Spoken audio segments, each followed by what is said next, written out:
श्री गुरु सत्ताई नमः। सभी को प्रणाम। युग निर्माण सत संकल्प का 12वां सूत्र है, नर नारी परस्पर पवित्र दृष्टि रखेंगे। परम पूज्य गुरुदेव लिखते हैं, नर का नारी के प्रति तथा नारी का नर के प्रति पवित्र दृष्टिकोण होना आत्मोन्नति, सामाजिक प्रगति एवं सुख शांति के लिए आवश्यक है। ब्रह्मचर्य व्रत पालन करने वाले अविवाहित नर नारियों के लिए व्यवहार एवं चिंतन में एक दूसरे के प्रति पवित्रता का समावेश अनिवार्य तो है ही, किंतु अन्य लोगों को भी उसकी उपेक्षा नहीं करना चाहिए। अपवित्र पार्श्विक दृष्टि रखकर कोई भी वर्ग दूसरे वर्ग की श्रेष्ठता का न तो मूल्यांकन कर सकता है और न ही उसका लाभ उठा सकता है। इस हानि से बचने की अत्यधिक उपयोगी प्रेरणा इस वाक्य में दी गई है। नारी इस संसार की सर्वोत्कृष्ट पवित्रता है। जननी के रूप में वो अगाध वात्सल्य लेकर इस धरती पर अवतीर्ण होती है।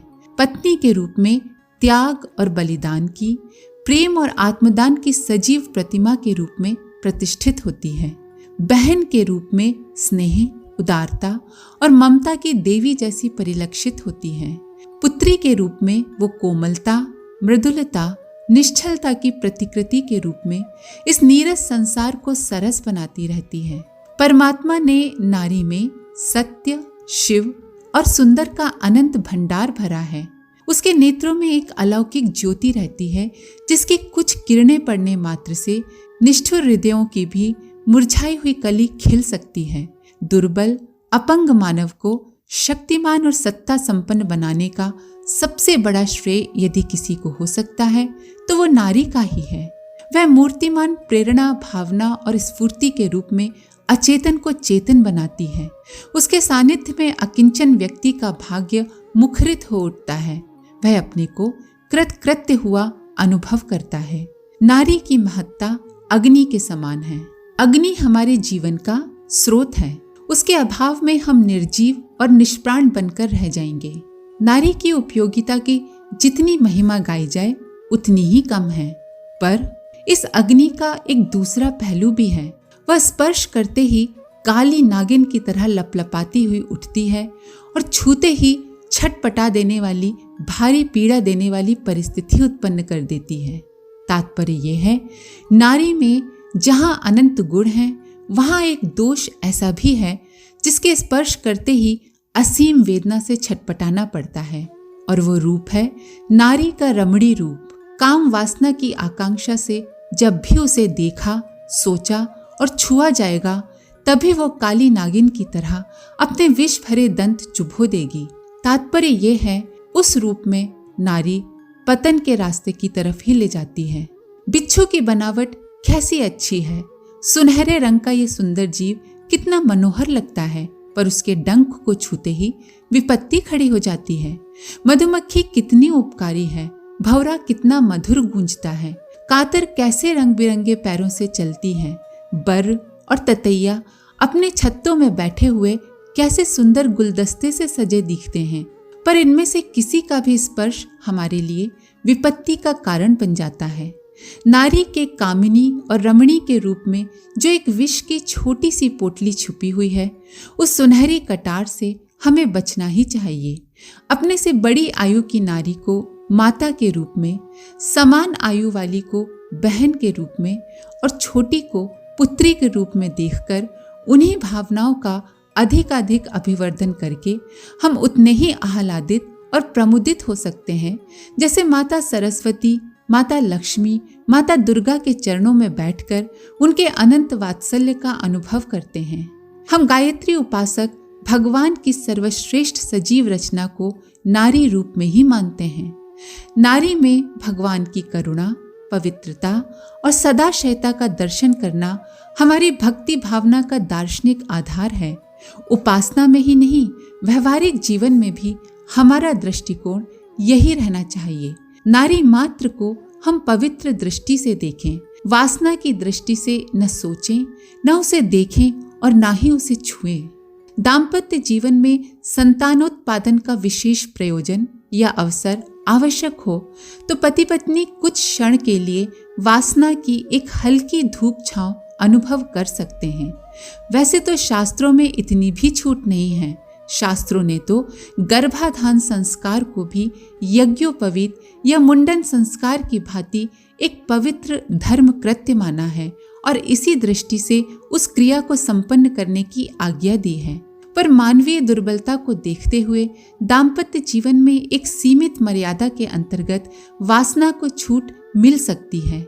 गर्भाधान की क्रिया के अतिरिक्त दाम्पत्य जीवन ऐसा ही पवित्र होना चाहिए जैसे कि दो सहोदर भाइयों का या दो सगी बहनों का होता है।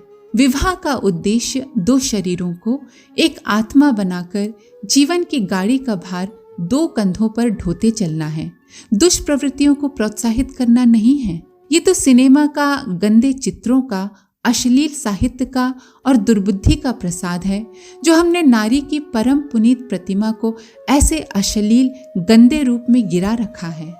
नारी को वासना के उद्देश्य से सोचना या देखना उसकी महानता का वैसा ही तिरस्कार करना है जैसे किसी देव मंदिर की प्रतिमा को चुराकर केवल पत्थर को अपनी किसी आवश्यकता को पूर्ण करने के उद्देश्य से देखना।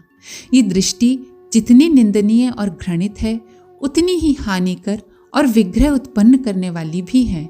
हमें उस स्थिति को अपने भीतर से और सारे समाज से हटाना होगा और नारी को उस स्वरूप में पुनः प्रतिष्ठित करना होगा जिसकी एक दृष्टि मात्र से मानव प्राणी धन्य होता रहा है। उपरोक्त पंक्तियों में नारी का जैसा चित्रण नर की दृष्टि से किया गया है, ठीक वैसा ही चित्रण कुछ शब्दों के हेरफेर के साथ नारी की दृष्टि से नर के संबंध में किया जा सकता है। नारी को भी पुरुष के प्रति पिता, भाई और बेटे जैसी भावना रखनी चाहिए।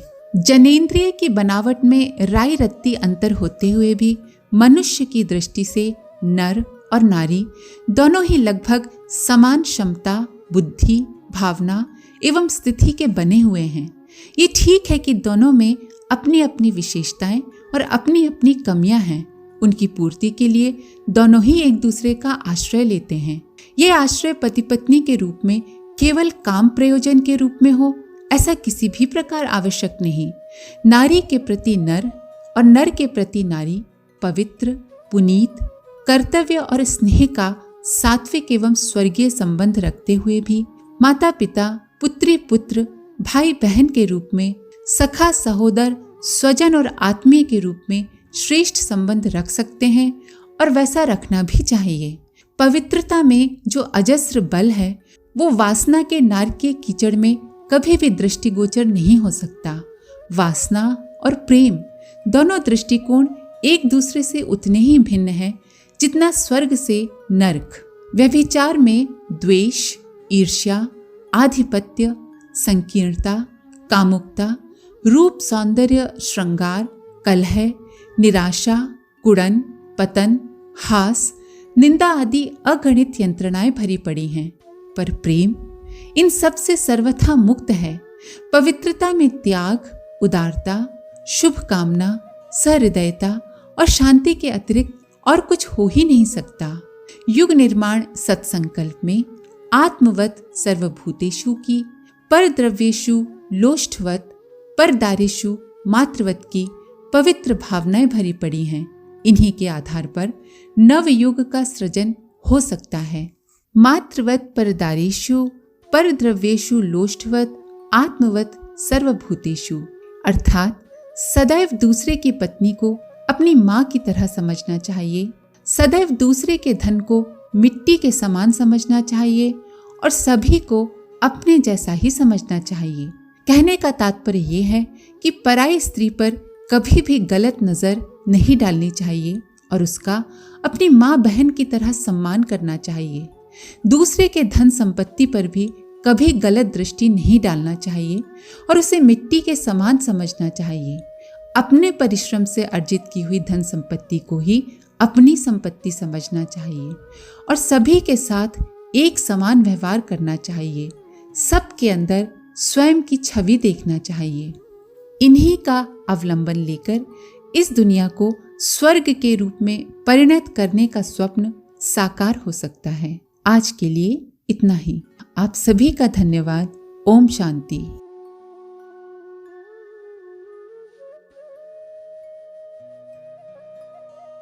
हमारे YouTube चैनल को सब्सक्राइब करें और बेल आइकन को दबाकर ऑल पर क्लिक करें ताकि आने वाले सभी वीडियोस की नोटिफिकेशन आपको मिलती रहे।